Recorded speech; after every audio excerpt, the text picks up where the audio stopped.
हर पल आपके साथ। नमस्कार, मैं हूं मानवी तनेजा। हर पल न्यूज के सभी दर्शकों को नए साल की बहुत बहुत शुभकामनाएं। आशा करती हूं नया साल आपको ढेर सारी खुशियां लेकर के आए। Wishing you all a very very happy new year. हर पल के सभी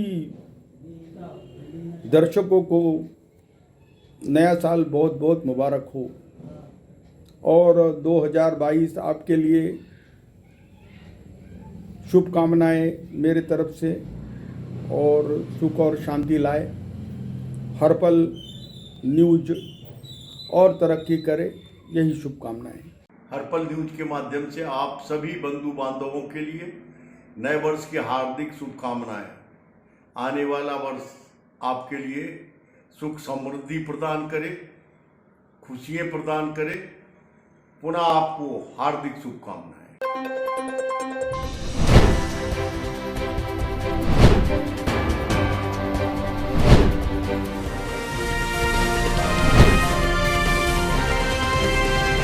हर पल आपके साथ। नमस्कार, आप देख रहे हैं हर्पल न्यूज और मैं हूं आपके साथ तनु बालियान। खबर इंडिया में बात करेंगे देश और दुनिया की बड़ी खबरों की, लेकिन उससे पहले एक नजर अब तक की सुर्खियों पर। आज केंद्रीय गृह मंत्री अमित शाह की अयोध्या में रैली, भगवान श्री राम लला के करेंगे दर्शन, रामायण कालीन वृक्ष भी लगाएंगे शाह। जन विश्वास यात्रा का स्वागत करेंगे सीएम योगी, कार्यक्रम को लेकर तैयारी हुई पूरी, 40 से 50 हजार लोग आने की है संभावना। आज जीएसटी काउंसिलिंग की बैठक, वित्त मंत्री निर्मला सीतारमण करेंगी अध्यक्षता, कई अहम मुद्दों पर होगी चर्चा। जम्मू कश्मीर के श्रीनगर के पंथा चौक पर सुरक्षा बलों और आतंकियों के बीच मुठभेड़ में 3 आतंकवादी ढेर, 4 पुलिसकर्मी घायल। ओमिक्रॉन के 2 नए लक्षण आए सामने, कोरोना के पुराने वेरिएंट से बिल्कुल अलग है लक्षण, देश में संक्रमितों की संख्या पहुंची 1000 के पार। राम मंदिर के पक्ष में फैसला आने के बाद पहली बार देश के गृह मंत्री अमित शाह आज अयोध्या दौरे पर पहुंचेंगे, जहां वो भगवान श्री राम लला का दर्शन कर मंदिर निर्माण के कार्य को भी देखेंगे। इसके बाद अयोध्या में उत्तर प्रदेश विधानसभा चुनाव को लेकर जनसभा को भी संबोधित करेंगे। अयोध्या में उनके भव्य स्वागत की तैयारी शुरू कर दी गई है, जहां उनके पहुंचते ही भव्य स्वागत किया जाएगा। बता दें कि भारतीय जनता पार्टी के महानगर अध्यक्ष अभिषेक मिश्रा के मुताबिक गृह मंत्री अमित शाह विधानसभा अयोध्या में चुनावी जनसभा को संबोधित करने के लिए पहुंचेंगे। वहीं वो सरयू नदी पर आरती पूजन के बाद जनसभा को संबोधित करेंगे। इस जनसभा में 1 लाख लोग शामिल होंगे। आज मुख्यमंत्री योगी आदित्यनाथ कानपुर देहात जाएंगे। इस दौरान वो कई सौगात देंगे। इसमें पेयजल योजना, mini stadium, hostel, medical college, सड़क समेत कई परियोजना शामिल है। सीएम यहां 25 परियोजनाओं का लोकार्पण तो 91 परियोजनाओं का शिलान्यास करेंगे। राष्ट्रपति के गांव परोंख में विकास काम भी इसमें शामिल होंगे। लोकार्पण वाली परियोजनाओं में करीब 3 करोड़ की लागत से खान चंद्रपुर पेयजल योजना की सौगात मिलेगी। यहां पर अभी तक क्रोमियम के चलते लोगों को शुद्ध पेयजल नहीं मिलता था। इसके अलावा मिर्जापुर लकोटिया पेयजल योजना, अंता खेड़ा कुर्सी पेयजल योजना भी शामिल है। करीब 5.28 करोड़ से मैथा तहसील भवन, 2.31 करोड़ से राजकीय बालिका inter college Rasulabad, polytechnic Akbarpur में 60 बेड का हॉस्टल, पॉलिटेक्निक सिकंदरा में भी इतने ही बेड के हॉस्टल की सौगात मिलेगी। रायबरेली में आज यूपी के सीएम योगी आदित्यनाथ पहुंचेंगे। सीएम यहां बीजेपी की जन विश्वास यात्रा के बाद 850 करोड़ की परियोजनाओं का शिलान्यास और लोकार्पण करेंगे, साथ ही जनसभा को भी संबोधित करेंगे। बताया जा रहा है कि सीएम का हेलीकॉप्टर करीब 2 बजे यहां पहुंचेगा। योगी के दौरे को लेकर प्रशासनिक अफसरों ने सभी तैयारियां पूरी कर ली है। वहीं सोनिया गांधी के गढ़ में सीएम योगी के दौरे को लेकर सियासी तापमान बढ़ता हुआ दिखाई दे रहा है। यूपी में 2022 के विधानसभा चुनाव के लिए सभी पार्टियों ने बिगुल फूंकना शुरू कर दिया है, जिसको लेकर प्रदेश के मुख्यमंत्री योगी आदित्यनाथ भी इस जंग में पूरी तैयारी के साथ उतर पड़े हैं। बीजेपी द्वारा चलाई जा रही जन विश्वास यात्रा कानपुर पहुंच चुकी है, जिसका स्वागत स्वयं प्रदेश के मुख्यमंत्री योगी आदित्यनाथ करेंगे। वहीं कार्यक्रम की तैयारियां लगभग पूरी हो चुकी हैं, सुरक्षा को भी चाक चौबंद कर दिया गया है। वहीं जनपद के जिलाधिकारी जितेंद्र प्रताप सिंह और पुलिस अधीक्षक केशव प्रसाद चौधरी ने कार्यक्रम स्थल पर जनपद और जनपद के बाहर से आए सभी पुलिस कर्मियों और सरकारी कर्मचारियों के साथ उनकी जिम्मेदारी के संबंध में जानकारी दी है। बताते चले कि कार्यक्रम में लगभग 40 से 50 हजार लोगों के आने की संभावना है, जिसको लेकर तमाम तैयारियां भी पूरी कर ली गई हैं और साथ ही बढ़ते कोरोना संक्रमण को देखते हुए सभी को मास्क के साथ और सैनिटाइजर के बाद ही एंट्री दी जाएगी। नए साल पर किसानों को प्रधानमंत्री नरेंद्र मोदी बड़ी सौगात देने वाले हैं। प्रधानमंत्री किसान सम्मान निधि योजना के तहत पीएम किसानों को योजना की 10वीं किस्त की राशि जारी करेंगे। 1 जनवरी 2022 को 10 करोड़ किसान परिवारों के बैंक खाते में 20,000 करोड़ रुपए ट्रांसफर प्रधानमंत्री करेंगे। बता दें कि पीएम किसान सम्मान निधि योजना के तहत अब तक किसानों के बैंक खाते में 1.6 लाख करोड़ रुपए ट्रांसफर किया जा चुका है। उत्तर प्रदेश में विधानसभा चुनाव से पहले इत्र कारोबारी पीयूष जैन के कानपुर और कन्नौज स्थित ठिकानों पर छापेमारी की गई। पीयूष के घर से करीब 200 करोड़ रुपए से ज्यादा कैश बरामद किया गया है। चुनाव से पहले पीयूष जैन को समाजवादी पार्टी का करीबी बताया जा रहा है, हालांकि उनका सपा से कोई कनेक्शन नहीं है। ऐसा बताया जा रहा है कि अखिलेश इसी कंफ्यूजन को दूर करने के लिए आज कन्नौज में प्रेस कॉन्फ्रेंस करेंगे। इस दौरान कानपुर के ही दूसरे इत्र कारोबारी और सपा एमएलसी पम्मी जैन भी पूर्व सीएम के साथ रह सकते हैं। पम्मी जैन को पीयूष जैन का रिश्तेदार बताया गया था। दरअसल पीयूष जैन के घर पर छापेमारी के बाद से ही बीजेपी नेता सपा पर निशाना साध रहे हैं। वहीं अब इस मामले पर अखिलेश यादव आज प्रेस कॉन्फ्रेंस करेंगे। दिल्ली के सीएम और आप के राष्ट्रीय संयोजक अरविंद केजरीवाल के पंजाब दौरे का आज दूसरा दिन है। केजरीवाल के नेतृत्व में पटियाला शहर में पंजाब के अमन और शांति के लिए शांति मार्च निकलेगा। पार्टी के मुताबिक ये मार्च पंजाब की शांति और समृद्धि के लिए समर्पित होगा। मार्च सुबह से पटियाला के शेरावाला गेट से शुरू होगा। बता दें कि जल्द ही गोवा में विधानसभा चुनाव होने वाले हैं, जिसे लेकर सभी पार्टियां तैयारियों में जुट गई हैं। कर्नाटक निकाय चुनाव में कांग्रेस ने बीजेपी को बड़ा झटका दिया है। यहां कांग्रेस ने 1184 वार्ड में से 501 में जीत हासिल की है, जबकि सत्ताधारी बीजेपी दूसरे नंबर पर रही और पार्टी ने 433 वार्ड पर जीत हासिल की। वहीं जेडीएस तीसरे नंबर पर रही और सिर्फ 45 वार्ड में जीत हासिल कर पाई। नगर सभा की बात करें तो 8 सीटों में से कांग्रेस ने 5 में जीत हासिल की है। वहीं बीजेपी को 1 पर जीत मिली है और 2 सीटें अन्य के खाते में गई हैं। कांग्रेस इन चुनावों में पहले नंबर पर रही। वहीं राज्य की सत्ताधारी बीजेपी दूसरे और जेडीएस तीसरे नंबर पर रही। उधर कांग्रेस के प्रवक्ता रणदीप सुरजेवाला ने कहा कि कांग्रेस पार्टी अभी कन्नड़ भाइयों और बहनों को उनके आशीर्वाद और स्थानीय निकाय चुनावों में कांग्रेस पार्टी में दिखाए गए विश्वास के लिए गहरा आभार व्यक्त करती है। पार्टी अपने नेताओं और कार्यकर्ताओं की भी तारीफ करती है कि वे स्थानीय लोगों तक पहुंचे और जीत के पथ प्रदर्शक बने। राहुल गांधी ने भी ट्वीट कर बधाई दी है।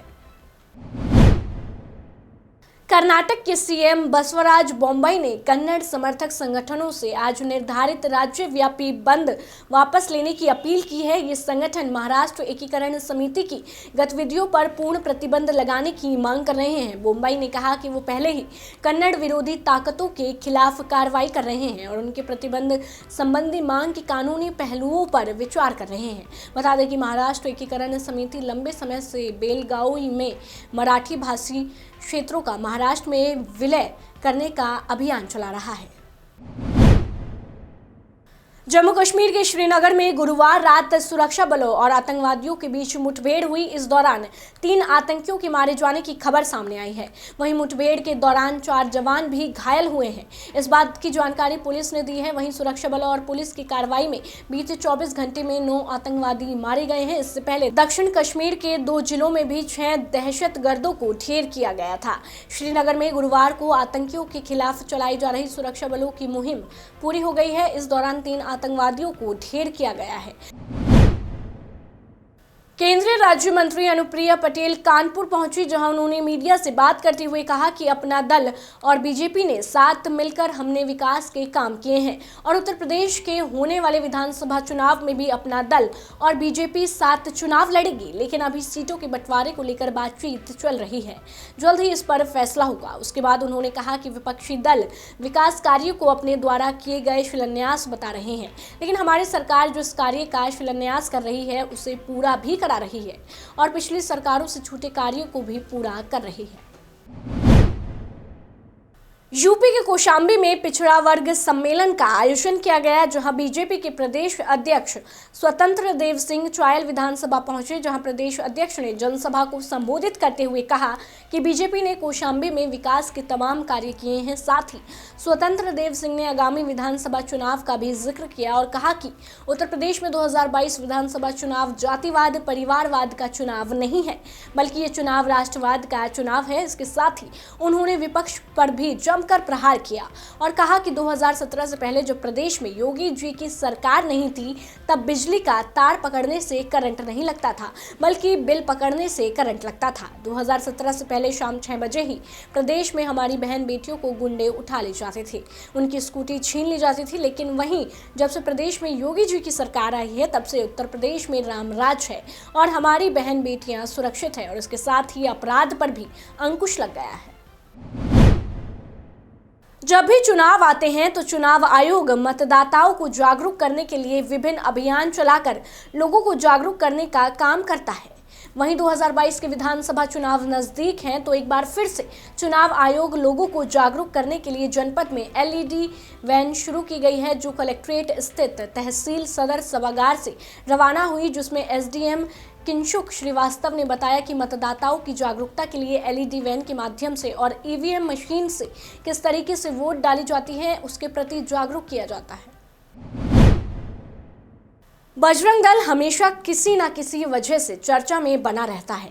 गैर धर्म के त्योहारों के जश्न से एक बार फिर बजरंग दल को हिंदुत्व खतरे में नजर आने लगा है।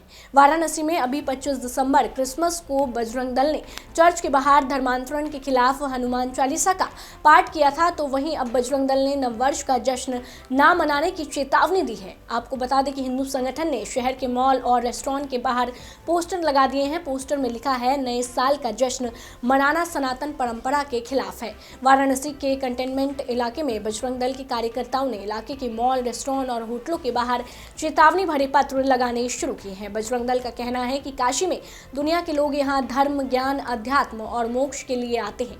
काशी की महत्वपूर्ण पहचान इस नगर की प्राचीनता और आध्यात्मिकता है और हम इसे बर्बाद नहीं होने देंगे। देश में कोरोना के बढ़ते मामले ने एक बार फिर प्रशासन से लेकर लोगों तक की चिंता बढ़ा दी है। कुछ ही दिनों में कोविड के बड़े मामलों में दोगुनी बढ़ोतरी से देश में तीसरी लहर की आशंका गहरी हो गई है। स्वास्थ्य मंत्रालय की रिपोर्ट के मुताबिक 30 दिसंबर को पिछले 24 घंटे में देश भर में कोरोना के 13,154 नए मामले दर्ज किए गए हैं, जो बुधवार की तुलना में 43% ज्यादा है। वहीं देश के दो प्रमुख शहर मुंबई और दिल्ली में सबसे ज्यादा कोरोना संक्रमितों के मामले आ रहे हैं। मुंबई दिल्ली एक बार फिर कोरोना का हॉटस्पॉट बन गया है। स्वास्थ्य बुलेटिन के अनुसार मुंबई में पिछले 24 घंटे में कोरोना संक्रमितों के 3,671 नए मरीज मिले, तो दिल्ली में 8 महीने बाद सबसे ज्यादा यानी 1,313 केस दर्ज किए गए। दिल्ली से सटे गौतम बुद्ध नगर में आज से धारा 144 लागू कर दी गई है। इसको लेकर पुलिस कमिश्नर ने गौतम बुद्ध नगर ने आधिकारिक आदेश जारी कर दिया है। साथ ही कुछ गाइडलाइन भी जारी किए गए हैं। साथ ही इसके तहत बिना मास्क और सोशल डिस्टेंसिंग के सार्वजनिक जगहों पर किसी भी तरह की गतिविधि की इजाजत नहीं होगी। दरअसल कोविड के नए वेरिएंट ओमिक्रॉन को देखते हुए धारा 144 की अवधि को बढ़ाकर 31 दिसंबर तक कर दिया गया है। साथ ही इसके बाद अब जनपद में एक साथ भीड़ इकट्ठा नहीं हो सकेगी। शादी समारोह में भी अधिकतम 100 लोगों की अनुमति होगी। किसी भी कार्यक्रम के आयोजन के लिए अनुमति लेनी होगी।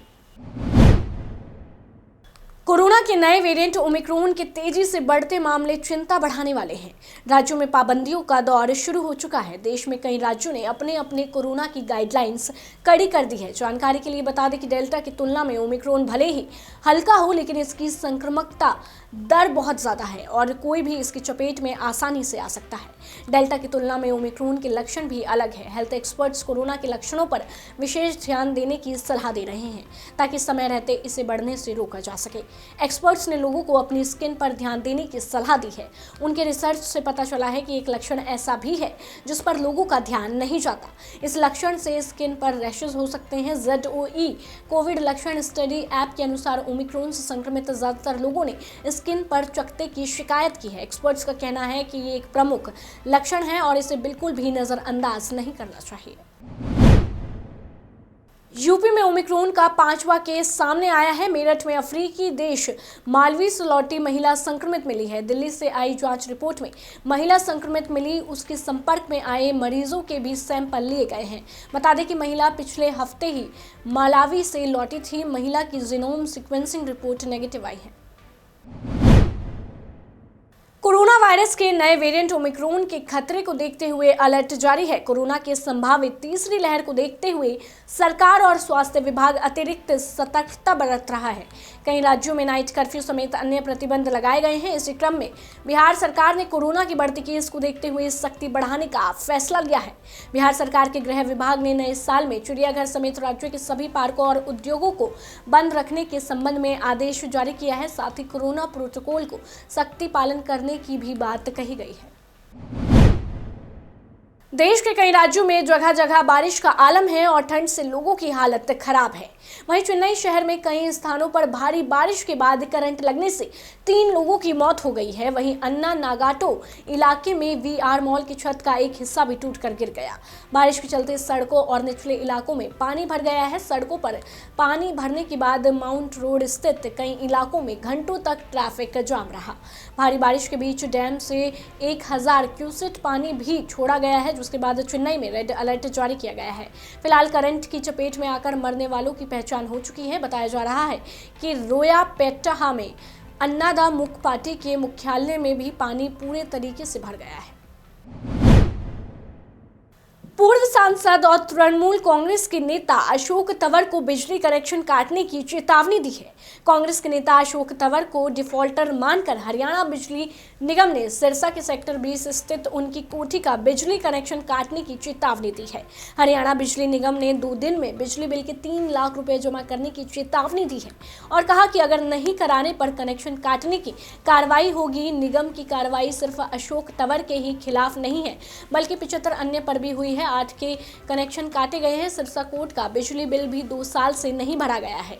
निगम की ओर से सिविल जज कार्यालय को इसको लेकर नोटिस जारी किया गया है। उत्तराखंड के मंगलोर गुड़ मंडी में शुल्क वापस करने की मांग को लेकर व्यापारियों ने अनिश्चितकालीन धरना शुरू कर दिया है। वहीं प्रांतीय उद्योग व्यापार प्रतिनिधि मंडल के अधिकारियों ने भी मौके पर पहुंचकर समर्थन दिया है। मंगलोर गुड़ मंडी के धरने पर पहुंचे व्यापार मंडल के जिलाध्यक्ष सौरभ भूषण शर्मा ने कहा कि प्रदेश सरकार को व्यापारियों के हितों का ध्यान रखना चाहिए। पूरे प्रदेश में केवल मंगलोर गुड़ मंडी ही ऐसी है जहां से अन्य राज्यों को भी गुड़ जाता है। उन्होंने कहा उत्तर प्रदेश में मात्र 1% मंडी शुल्क रखा गया है। उन्होंने कहा कि सरकार को चाहिए कि वो तत्काल मंडी शुल्क को समाप्त करे। प्रदेश उपाध्यक्ष प्रमोद गोयल ने कहा कि अब समय आ गया है कि व्यापारियों को सड़क पर उतरकर प्रदर्शन करना होगा। मंडी शुल्क समाप्त कराए बिना अब व्यापारी शांत बैठने वाले नहीं हैं। सरकार को जल्द उनकी मांगों पर गौर करते हुए कार्य करना चाहिए। ऑस्ट्रेलिया की स्कॉट मॉरिसन सरकार एक ऐसा कानून लाने जा रही है जिस पर देश के मुस्लिम संगठनों ने नाराजगी जाहिर की है। इस्लामिक संगठनों ने कहा कि सरकार का धार्मिक भेदभाव कानून पहले से ही हाशिए पर पड़े मुस्लिम समुदाय पर भारी बोझ डाल सकता है, क्योंकि ये राष्ट्रीय सुरक्षा के नाम पर भेदभाव की अनुमति देता है। जानकारी के अनुसार ऑस्ट्रेलिया के 3 प्रमुख मुस्लिम संगठनों ने बिल के उस हिस्से पर चिंता जताई है जो कहता है कि राष्ट्रीय सुरक्षा कारणों से किसी व्यक्ति का दूसरे व्यक्ति के धार्मिक विश्वास या गतिविधि के आधार पर उसके साथ भेदभाव करना गैर कानूनी नहीं है। स्लिम एडवोकेसी नेटवर्क ने कहा कि प्रस्ताव मुस्लिम समुदाय पर भारी बोझ डालता है जो पहले से ही हाशिए पर हैं और अत्यधिक असुरक्षित महसूस करते हैं। नेटवर्क ने मानव अधिकारों पर संसद की संयुक्त समिति को लिखा अधिकारियों द्वारा समुदाय या लोगों के साथ उनके विश्वास के आधार पर भेदभाव करने का कोई कानूनी औचित्य नहीं है। उनका काम हिंसा के जोखिम का आकलन और उसकी रोकथाम करना है। नए साल में आपकी जेब का बोझ थोड़ा और बढ़ने वाला है। अगर आपको डिजिटल लेन देन की आदत नहीं है या आप नगद लेन देन को ज़्यादा पसंद करते हैं तो नगद पैसा रखना और निकालना महंगा साबित होगा। भारतीय रिजर्व बैंक नए नियम लाने वाली है। आपको बता दें, एटीएम से पैसे निकालने के नए नियम 1 जनवरी 2022 से लागू होने जा रहे हैं। इसके बाद एटीएम से निकासी थोड़ी महंगी हो जाएगी। भारतीय रिजर्व बैंक के दिशा निर्देशों के मुताबिक अब 1 जनवरी 2022 से एटीएम से से निकासी के नियम बदल जाएंगे। आरबीआई ने इस बारे में जून 2021 में ही घोषणा कर दी थी और बैंकों से कहा था कि वो 1 जनवरी से अपने ग्राहकों से अधिक एटीएम शुल्क वसूल कर सकते हैं। अब बैंकों के ग्राहकों को हर महीने बैंक एटीएम से मुफ्त निकासी की सीमा पार करने के बाद अतिरिक्त निकासी के लिए अधिक शुल्क देना होगा। फिलहाल के लिए इस बुलेटिन में बस इतना ही। देश दुनिया की तमाम खबरों को जानने के लिए आप जुड़े रहिए हमारे साथ और देखते रहिए हर्पल न्यूज।